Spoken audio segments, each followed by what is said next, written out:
IVM. What does it mean to be free? What do individual rights mean, and where do they come from? What values should we use to guide our behavior? What is the relationship between citizens and the state? Why is taxation equal to part-time slavery? What does it mean to be libertarian? Welcome to The Seen and the Unseen, our weekly podcast on economics, politics, and behavioral science. Please welcome your host, Amit Varma. Welcome to The Seen and the Unseen. This is a special episode in the sense that the conversation you will hear was not recorded for this podcast, and I am the interviewee, not the interviewer. About a month ago, I appeared as a guest on the Pragati Podcast. I edit an online magazine of commentary called Pragati at thinkpragati.com, and one of our podcasts, hosted by my colleagues Pavan Srinath and Hamsini Hariharan, is called the Pragati Podcast. Now, I am known as a libertarian, although I try to avoid labels these days because they have all become debased and caricatured. But when Pavan invited me to talk about my libertarianism, I figured that it's a good chance to explain what my first principles are and where I get my values from. Forget all the isms. My beliefs revolve around respect for the autonomy of other people, and it all boils down to one word: consent. I elaborate on that in the discussion, but before we go there, I'd like to apologize to all listeners of The Seen and the Unseen who have already heard that episode of the Pragati Podcast. Our data shows that there is not much overlap between listeners of the two shows, and The Seen and the Unseen gets a lot more listeners at the moment. So I thought it's a good chance to introduce the Pragati Podcast to you guys, as well as put this conversation up. So without much further ado, here's the chat I had with Pavan. Amit, thanks for coming on the show. Pavan, thanks for having me on the show. Our roles are reversed, you might note, since I've interviewed you so many times for The Seen and the Unseen, and now it's the other way around. Yes, it's a pleasure to have you on the Pragati Podcast. I think you were there on the first episode, and then now you're back after quite a few episodes, I think. Yeah, but I was only ever a guest host, never a guest per se, so be nice to me. All right. So, Amit, tell me, are you a liberal or a libertarian? What description do you prefer? Well, I could call myself both, but I don't like using any of those terms now. The thing with liberal is that I am what you would in the 19th century have called a liberal, and in Europe still in the European sense I'd be a liberal. But is today called a classical liberal because the term liberal has mutated meaning so often and means something completely different, if not the opposite in some places. And classical liberalism really started with during the Enlightenment with John Locke. And that's really the foundation of libertarianism as well. They're kind of very close together, and I think both classical liberalism and libertarianism fit me, but I don't like using either of those terms anymore. Okay, but it would be safe to say that you are in favor of more and more liberty. Yes, but let me indulge me for a moment, and I'll just elaborate on why I don't like even the word libertarian. Because people talk of libertarianism as just another ism where you have a certain worldview and a way of looking at the world, and you believe in certain things which other people believe in other things, and maybe they can be falsified, and what you think are facts right now might not be facts tomorrow. But none of that really fits where I come from. Like, for me, it's not a way of looking at the world, but adherence to a certain value, and that value can really be summed up in one word, and that word is consent.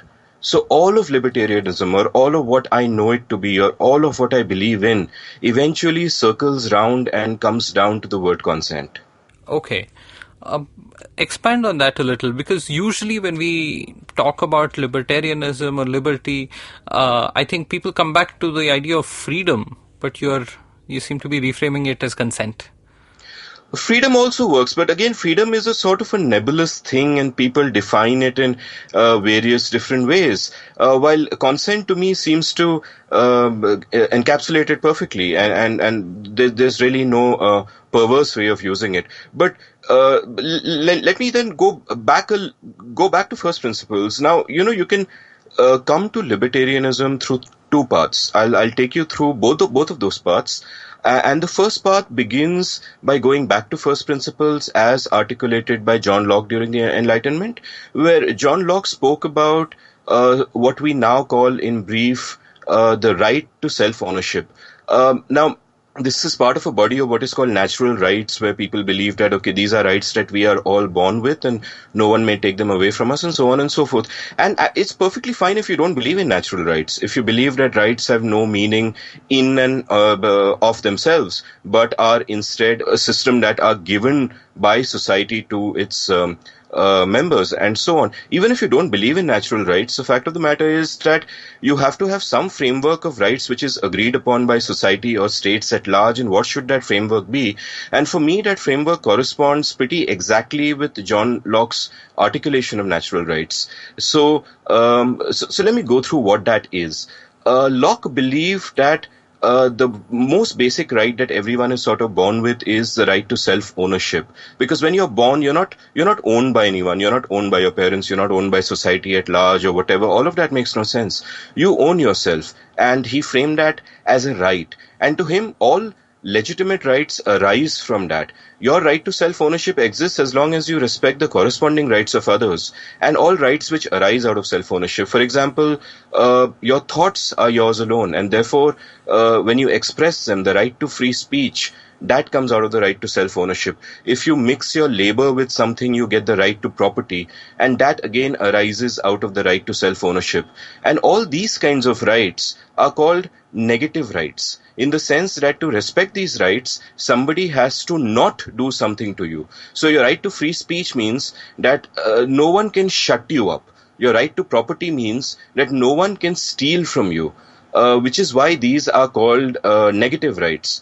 Again, rights is one of those terms which has been sort of become corrupted over the years, because today rights, there's another class of rights taking off from Isaiah Berlin, which are positive rights. He spoke of negative and positive freedoms, pretty much the same thing, positive rights, where people talk about the right to food or the right to education and so on.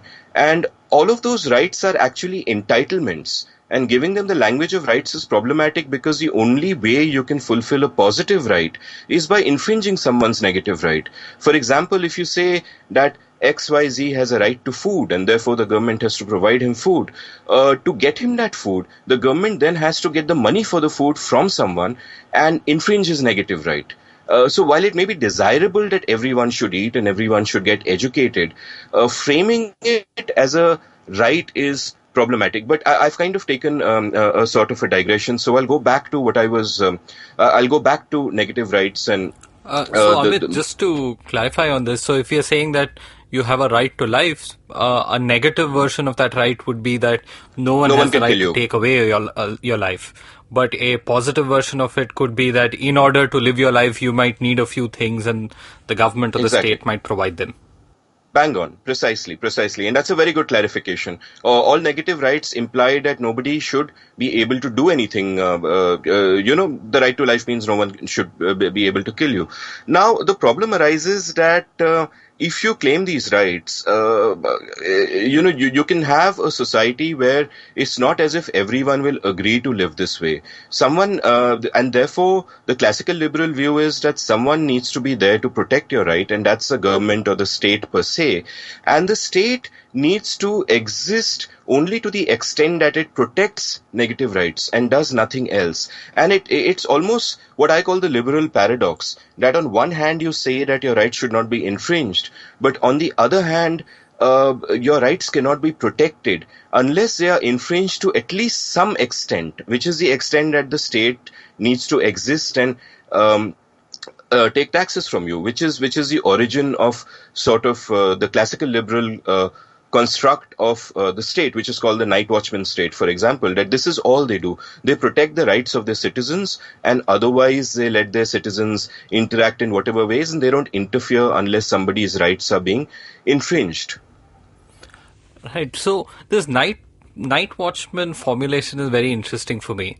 So can you expand on that metaphor? So what does a night watchman version of the state look like? Right. So a literal night watchman is someone who protects something. right? So a night watchman version of the state would basically be the police and the defense. They would protect you against external threats with defense, and the police, which would have a monopoly on violence and would make sure that nobody's rights are infringed, and there would be a justice system making sure that the rule of law means something, so that if someone does infringe someone's rights, you have a way of dealing with that. You have a way of punishing the offender and, reducing incentives for further offenses to happen, and so on and so forth. Now, a lot of people would say that no, but the government's job is, education is a good thing. The government should provide education, or roads are a good thing. The government should do roads, or statues are a good thing. We should have statues of great leaders and the government should build that. But the important thing to note is that the government is not a benign presence which exists on its own. Every act of government is an act of violence. Everything that a government does is funded by money forcibly taken from individuals. Now, think of it this way. We take the government and therefore the resultant taxes for granted. But if you're being taxed 30% of your income through direct plus indirect taxes, what that basically means is that if you're giving 1/3 of your income away in tax, you're working 1/3 of the year, 4 months for the government. For 4 months, you're effectively a slave. So all taxation is really part-time slavery, which we take for granted. And the liberal paradox is that to be able to live as free citizens, we accept a certain amount of this infringement on our property and this part-time slavery because, hey, that's almost a necessary evil. But then the question is that everything that the government does is at that cost.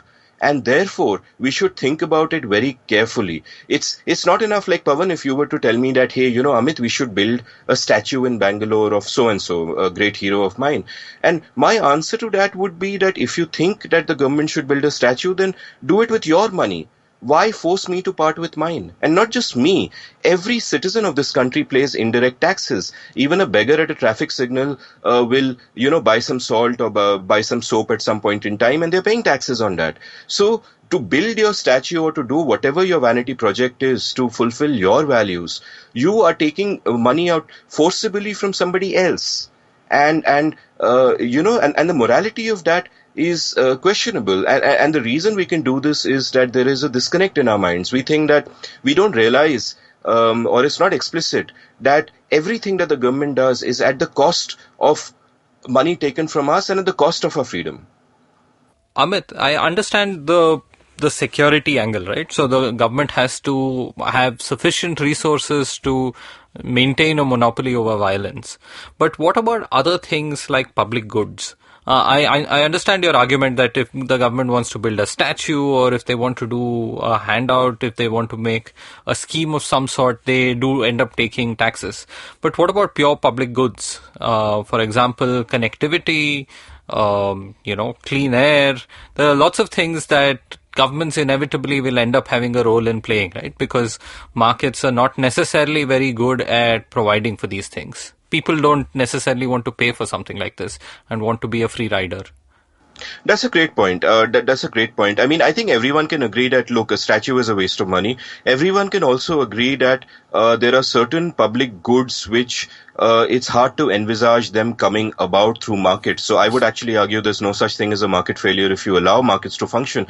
But leaving that aside, I think rather than take a hard stand on this and say that, no, the government should only do this, what I prefer to do is I prefer to get into any kind of discourse with the common understanding that let's understand that every government action has a cost. And then once you recognize the cost, then you can debate the benefits, because then you are taking those counterfactuals into account. And you're saying that, okay, so if the government spends its money on XYZ, it has a cost. This is the cost. And once you keep the cost in mind, then you can have, a reasoned conversation, and reasonable people can disagree on the extent of what the government should do. Everybody agrees no statue. Everybody agrees that yes, police, but should there, for example, be more airports? And that's something where you can have a reasoned argument. But all those arguments should have at its basis the understanding that there is a cost to any government action. All right.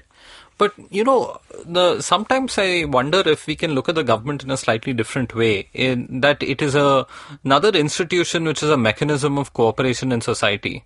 And so government is one type of a cooperative system with different roles and responsibilities. A corporation would be something else. So how do they conflict with the freedoms of an individual? I mean, a lot of the times your employer is also infringing on your freedoms quite a lot, right? So here's the deal. First of all, I agree with your articulation of government as part of that whole thing that helps society to cooperate. But insofar as it maintains the rule of law, the difference is in what is voluntary and what is not. And here again, eventually by the end of this episode, I'll come to why consent. But the cardinal sin for any classical liberal or libertarian is therefore coercion. Now, the thing is, when I join a company voluntarily. It has certain rules and regulations. I join according to that. I promise to abide by that. If my employer insists that I stay in office between 9 to 5, then he is not infringing on my freedom. I have agreed to that. And if he forces me to do something that is beyond the terms of my contract with the company, then I have recourse. I can sue. Or I should be able to sue. In India, the rule of law is so bad that often the legal recourses can become meaningless. But I should be able to sue. It's a voluntary interaction. With the government, on the other hand, nothing is voluntary. Everything is coercive, and the whole approach of the government is not that we are here to serve you, we are here to protect your rights, and you are our masters. That's not the approach of the government, and especially in India, we take granted this Mai-Baap government that rules over us. They are our rulers. I mean, what happened in 1947 was we replaced one bunch of rulers with another bunch of rulers. Only the color of the skin was different. And we went on like that. And I would argue in many ways, the bunch of rulers who replaced them, and I'm not talking about specific political parties because every single political party that's ever been in government has this approach.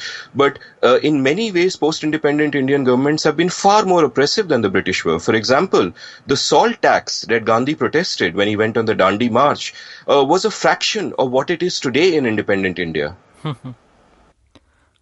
So, fair enough. But how do I put this?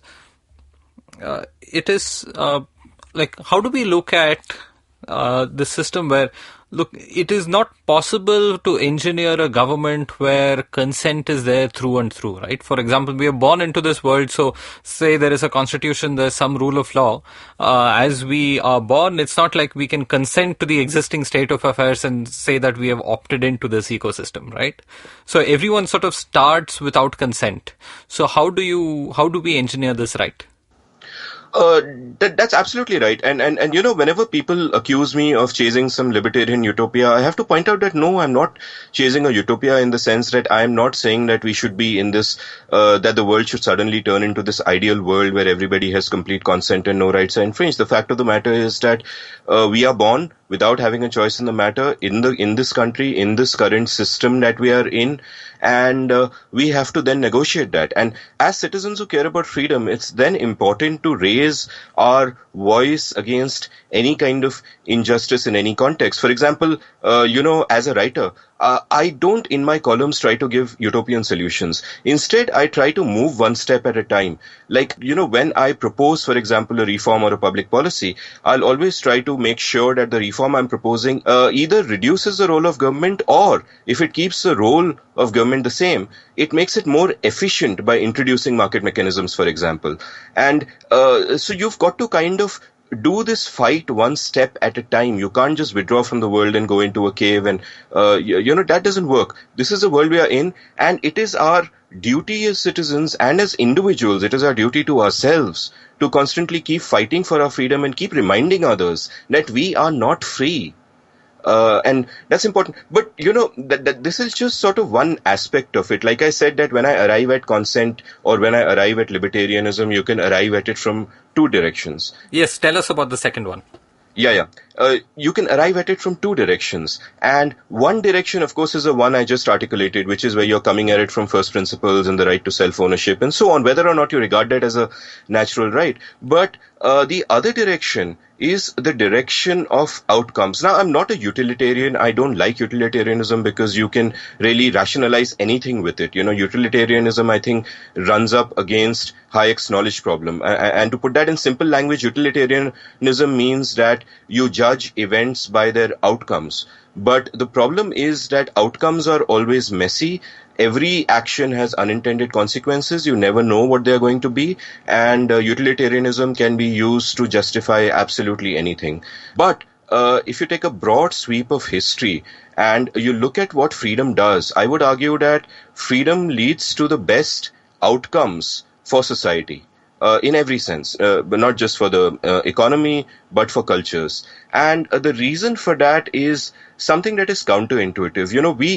Humans evolved in prehistoric times when they lived in small tribes in times of scarcity, and we evolved to instinctively think of the world in zero-sum ways. So if I gain something, you necessarily lose that something because there's only so much of that.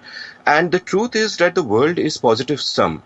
In the sense that, the example I keep giving, so much so that people who've read me probably find it tiresome by now.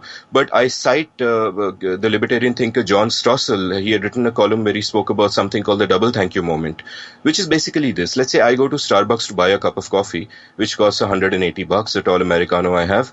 I buy the cup of coffee, and as I hand them the money, they say thank you, and as they hand me the coffee, I say thank you. And both of us mean it. And the reason is that both of us benefited. It's not that only one party benefited. So it's a double thank you moment. And every voluntary interaction in the world, whether economic or monetary or otherwise, every voluntary interaction between two people takes place when both people benefit. No one has to lose for the other one to win. In this case, I value the coffee more than the money I paid for it. They value the money more than the coffee that they made for me. And therefore, what happens is that the more you allow these voluntary interactions, the more people gain.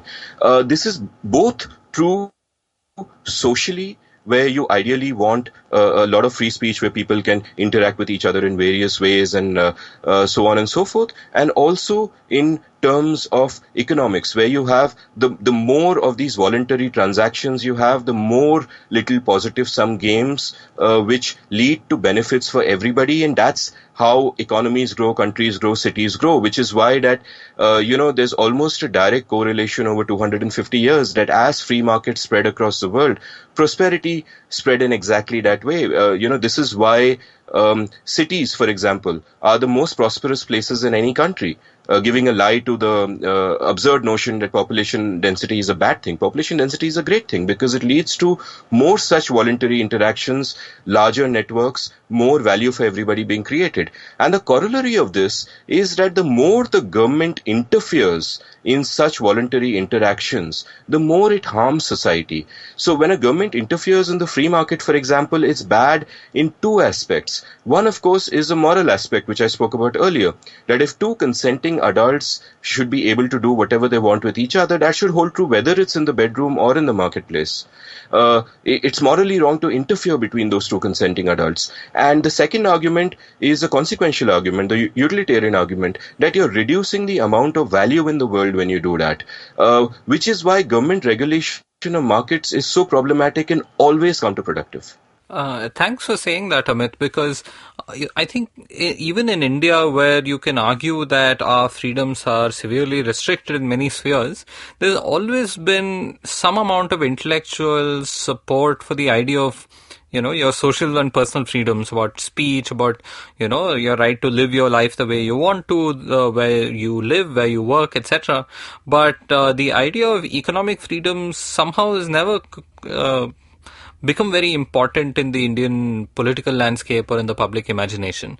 Why do you think that is? I mean, why is there no public support for increasing the freedom for us to engage in the business that we want, to buy what we want and to sell what we want?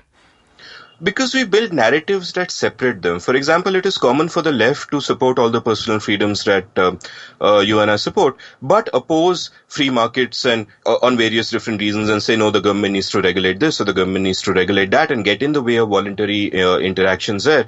And equally on the other side, the right might pay lip service to free market, though in India we've never had an economic right. In India, every single government, including the current Narendra Modi government, is a far left government. which does not believe in economic freedoms. But the right doesn't believe in personal freedoms in India also, in terms of free speech and so on. And it's because this sort of narrative of left and right has been imposed upon us, or this narrative today of nationalist versus liberal, which is a ridiculous binary as well. And the thing is that these narratives, to me, make no sense. Looking at the world in terms of left-wing and right-wing is nonsensical, especially in India, where there is really no left-wing when it comes to, no right-wing when it comes to economic freedom. Everything is left. But the way I prefer to look at the world is more in terms of freedom and in terms of freedom and coercion, authoritarian and libertarian, so to say. And using these terms is problematic because people associate terms like liberal and even libertarian today is become a tarnished term because, people who call themselves libertarian in America, some of them have, gone over to the alt-right, and there will be people who call themselves libertarian here who have said they support Modi, which is absurd to me. It doesn't make any sense because, hey, consent, coercion, those principles. So now I'm known as a libertarian and that's what people call me, and I wish there was some other label, but the truth is that I just go back to first principles all the time, and therefore everything for me comes down to being against coercion and giving importance to consent. Okay. I want to broach upon another topic that's related, where, no matter what values you believe in, there is some sort of a locus of identity that is there in part of any philosophical outlook, right? So, for example, the communists think of the worker and a collective of the workers as an entity, and sort of focus on, how they can be benefited best. People who believe in Hindutva think about the larger Hindu population as one somewhat monolithic community which needs to be given special importance to. In that sense, what would you focus on? Well, I absolutely abhor identity politics of any kind, whether it is on the left or the right, which is why, in their ways of looking at the world, I don't find the Bhakts very different from the Vokes. They're dividing the world into categories and identities, and somebody's an enemy and someone's a friend, and there is oppression somewhere and blah, blah, blah. The truth is, as the old cliche goes, the smallest minority is the individual. So I look at everything from the point of view of every individual. You can, and one binary that is true and is not a false binary is group rights and individual rights. You can either believe in group rights or individual rights. If you believe in group rights, and if you say that we should think of people in terms of groups and look for their welfare and so on, then you are necessarily ignoring individual rights, and that's a problem to me. And I think we need to go beyond identity and think in terms of individual rights. And of course, some might argue that, look, identity politics has dominated the world so far. If you want to protest a certain kind of identity politics, how do you do that without getting into identity politics? And my reply to that always is that you do that by fighting for individual rights, by insisting on individual rights. That's the only way you do it. To not think at the level of the individual is to then condescend to every individual and say that, no, I won't see you for yourself, you are part of a group, and therefore the sins of your group must be visited upon you, and if we wish to give special privileges to the group, which will of course be coercively taken from somewhere else, then that comes to you as well, and so on and so forth. And I think that's a dangerous way of thinking. I think it perpetuates hatred and ill will within communities and within groups. And right. I mean, I think that identity politics is one of the things that is really wrong with our political discourse today. Right. I think it's quite a bit more useful to think in terms of interests rather than identities, right? So, for example, you follow a keto diet, so therefore you have an interest in ensuring that, I don't know, the right kind of meats are available across the country. Somebody else might have a different interest. Somebody likes to run every day, so, you might have an interest in having adequate infrastructure for running. So in that sense, interests are multiple, and people can align themselves differently in the political space with just interests, right? So because, it's not right to wish interests away, but the idea is to sort of try and move away from compulsory identities that are imposed on groups of people. That's very well said, and it's very wise. I couldn't have said it better. I agree with you entirely. Look, all of us have different interests, and all of us voluntarily can do whatever we want as long as there's no coercion involved. So, for example, I'm in Mumbai, you're in Bangalore, and every time I go to Bangalore, I'm blown away because you have such a nice keto community there. You have so many keto options. I have less of them in Bombay, and therefore it stands to reason that I would want to sort of convert more people to keto. I say convert like it's a religion, but it's not. It's the only healthy way of living. But so bring people around to my point of view. But it should not at any point involve coercion. I mean, I don't even mind if you think in terms of identities, because as long as there is no coercion involved anywhere else, and as long as you're not demonizing another class of people entirely or shutting them up. Right. Okay. So I think we've sort of circled around this, but can you walk us through how all is liberty important, or how is it being infringed in India today? Right. So we are in 2018. We are sort of here after a decade of high economic growth, a couple of decades of some economic and personal freedoms being loosened, but at the same time there are new threats coming in. Right. I don't even know where to begin because our freedoms are infringed in so many ways. Number one, there is a myth that we have a liberal constitution in the good sense of the word liberal, but I'm not sure we do. Our constitution doesn't really protect free speech, for example, because Article 19A and it pays lip service to free speech, but it also lays out all these caveats like decency, public order, and so on. And because of those caveats, we have old IPC laws that the British made to control us, like 295A and 153A, which essentially clamp down on free speech, and there's nothing we can do about them. I think it's for example, unbelievable and shocking that in 2018 377 is still on the cards, and we are saying that an entire sexual orientation is effectively illegal. I mean, that kind of sex is illegal. It doesn't say that being homosexual per se is illegal, but effectively that's what 377 does, and it's unbelievable that in 2018 we should be in that kind of a situation. And equally in terms of economic freedom, I mean, first you look at two aspects of what the government does to us. Number one, in the economic sphere, you look at what they take from us. I mean, taxation is much higher than it should be, both indirect and direct, and that's because the government spends a lot more on useless things than it should. I mean, our government is a large but weak state where it should be a small but strong state. It should be small, but the areas it is small in, like law and order, like defense, it should be strong. Instead, it is weak in those areas, and it does 100 other things where it is basically a parasite state, figuring out ways to sort of suck blood from the people. I mean, I know that sounds dramatic, but that's really what it is. I mean, it's again, if you're paying 1/3 of your income in taxes, you're basically a slave to the government for 4 months of the year. There's no other way of looking at that. And as we've argued before, some amount of that may be necessary, but to me, it would be a fraction of the amount that we're giving out now. That's one aspect, what the government takes from you. And so on. The other aspect in the economic sphere is all the many infringements on the economic freedoms of its citizens, all the interference that it does in markets. For example, look at the state of our poor farmers. You look at the state of our farmers now, 71 years after independence, and it makes you want to cry. And why is it like this?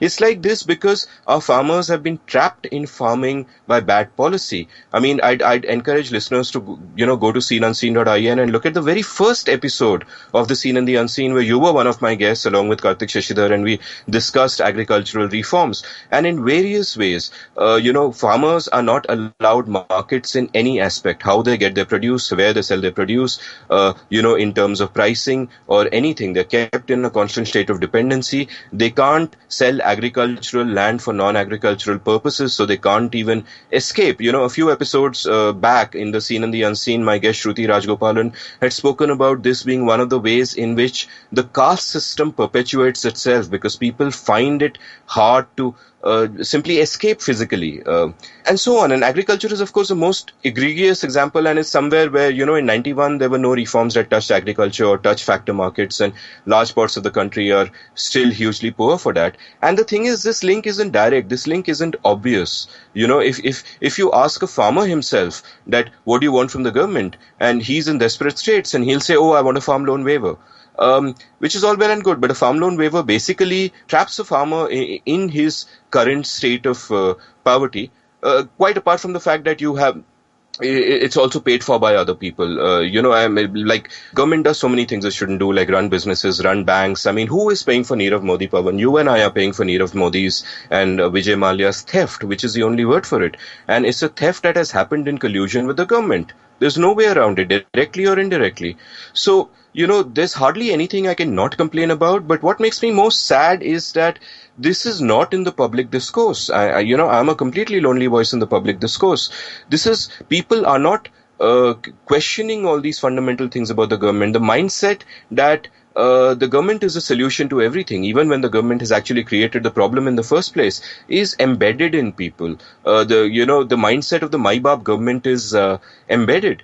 For example, if you think about, just one example which, got a lot of public heat in the last few years, people talk so much about corruption. And if you think about corruption, what causes corruption? It's discretion. You give a set of people power over other people, they will use that power because power corrupts. They will make money. And yet the solution that most well-meaning people come up with is, the solution is more government. That you have a Jan Lokpal, or you have another committee over the 100 committees already there. And that doesn't help anything. That adds to the problem. To solve the problem, what you need to do is you need to take away power from the government and give it back to the citizens. And that's how you solve that particular problem. And people don't have a consciousness of this. They keep looking at the government as a solution to everything. And I feel really sad about that. And I wish there was some way I could make these ideas a little more popular. Maybe this podcast will help. Who knows? All right. But, I've seen that, people often have different fears, and often that is also reflective of their philosophies, right? So, for example, if someone believes in, say, communism in India today, they might probably fear, they might fear religion and the religious identity as a source of violence. They might fear, big corporations coming and doing nasty things. So in that sense, is there a fear that is important to you? Can you rephrase that? I mean, what fear exactly? Like a fear of a very large government, in a sense, a fear of people taking violence into their own hands. I know that it's a slightly negative way of looking at everything, but there are often certain deep-seated fears or concerns that motivate us, right? Yeah, because you know why? Because the government hasn't done its basic job of providing a rule of law, and from saving us from these fears is the one fundamental role of the government. That, if he knew that the government always will look after our rights and the rule of law will be maintained and my free speech will always be protected, then I would not fear anything. But if it doesn't do that, then of course different groups in different places will fear things. The Hindutva people who value their religion will fear that communism will erode away their traditions, or left liberals will fear that the Hindutva parties will impose their views on the rest of the country, including them. But the point is that those fears are taken care of if there is a rule of law, and if the government is strong enough, and if the constitution provides enough safeguards, then they don't need to fear. Then the Hindus can celebrate their culture, and the liberals can have the freedom that they should have, and everybody is happy. But the government doesn't do its job at a fundamental level, so people have these fears. And you named big corporations, so I'd like to kind of address another point that, people often demonize free markets by saying, but then big corporations will take over and they will run the country and all of that. But the truth is that big corporations hate free markets. What big corporations really want is their turf to be protected, which is why, for example, just before independence, when Nehru asked a group of industrialists, and this was famously known as the Bombay Club or the Bombay Plan, I forget which, to suggest what should be done for the country, they wholeheartedly suggested what he was going to do anyway, which was a closed economy, because that would protect them. So people don't get that free markets and companies are on two opposite ends of the spectrum. And what happens is a free market, the way I define it, is a market where all voluntary interactions are protected by the government. There is the rule of law. Whereas what you often see in crony capitalism or crony socialism or cronyism, to put it simply, rather than get into that argument, is that you have a very powerful government which uses its power to benefit big corporations, whether it's the Reliances or the Adanis or whatever you choose to believe in, but benefit different big corporations in different ways, and not allow incumbents to come up. not allow the guy at the bottom of the ladder the economic freedom that he deserves, while taking his money and redistributing it to riches at the top, like the Nirav Modis and the Vijay Malias. So big companies are not synonymous with free markets. They're in fact the very opposite. Free markets basically mean every common citizen of this country being able to voluntarily interact with anybody he wants to in any way, provided there is no coercion, and provided, to get back to that magic word, there is consent all around. All right. So, Amit, given that liberty and the values around consent and freedom are sort of reducing right now, at least in most parts of the world, is there anything that you are optimistic about? Is there anything that makes you hopeful? I think what makes me optimistic to some extent is technology. Like, I think technology empowers individuals where political struggles haven't. For example, commuters in all Indian cities have suffered for a long time because of scarcities of public transport, because the government provided public transport is so bad, and because you have the government interfering in public transport in terms of limiting the licenses given to taxis and auto rickshaws and blah blah. So if you're in Delhi, for example, you would never go anywhere by meter. You would have to negotiate a price with the guy. In Bombay, sometimes a guy would just refuse to come where you want to. And suddenly, bang, technology came in terms of these app-based services like Uber and Ola and empowered individuals. Now I don't need to worry at all about getting transport at any time of the day to go anywhere. I'm just giving you one small example. So in many ways, there is a hope that technology will empower individuals in ways that, ironically, political struggles have failed to do. But also, going beyond that, I take courage from Martin Luther King's words, to paraphrase him, that, about the arc of history. And I think the arc of history, one would hope, does bend towards freedom. Right now, you have a lot of populism in the world, and you have guys like Trump and Modi and Erdogan and so on in charge. But one hopes that in the long run, citizens will express themselves more and fight more, which I think is happening to some extent, and that they will be empowered by technology. And of course, it cuts both ways, and we can talk forever about all the trade-offs involved, and many of these things are unknown unknowns. You and I can't possibly imagine what the politics of the future and the technology of the future, even 10 years from now, will look like. Is beyond our imagination, but we can hope for the best. All right. Thanks so much for coming in, Amit, and about sharing values and making me think about consent a lot more than I used to before. If you enjoyed this conversation, I'd urge you to listen to more episodes of the Pragati Podcast. Head on over to the site I edit, Pragati at thinkpragati.com, and click on the podcast tab. I'll join you again next week on The Seen and the Unseen from the familiar interviewer's chair.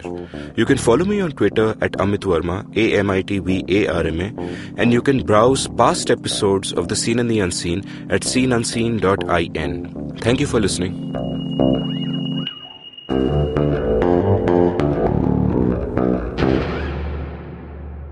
If you enjoyed listening to The Seen and the Unseen, check out another show by IVM Podcasts, Simplified, which is hosted by my good friends Naren, Chuck, and Shriketh. You can download it on any podcasting network.